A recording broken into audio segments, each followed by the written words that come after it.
Hindi raw buong nakapanood si Vice President Sara Duterte ng hearing ng confirmation of charges ng amang si dating Pangulong Rodrigo Duterte sa ICC Pre-Trial Chamber 1. Sa kanyang pagdalaw sa mga binagyo sa Iligan, sinabi ng Vice Presidente na ilang clips pa lang ang napapanood niya online. Bago ang hearing, gusto niya sana makausap ang ama pero hindi raw siya pinayagang dumalaw.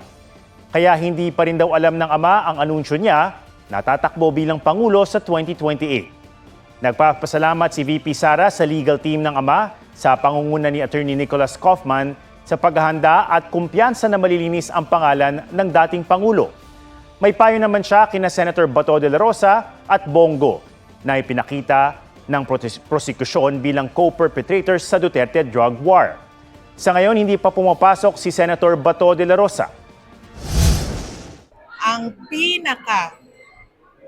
magandang depensa nila at paghahanda nila ay kumuha sila ng mga abogado nila na merong alam sa batas ng sa Rome Statute, sa ICC at sa international law para mabigyan sila ng maayos na advice.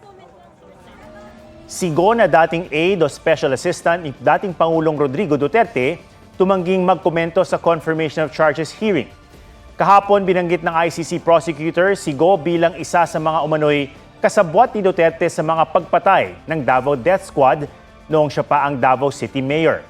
Naunang itinanggi ni Go na kasabwat siya sa mandugong drug war.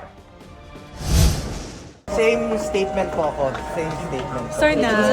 Yung ano yung sinabi ko noon, ganun pa rin po. Pero Antayin na lang natin matapos yung confirmation. Trabaho muna tayo.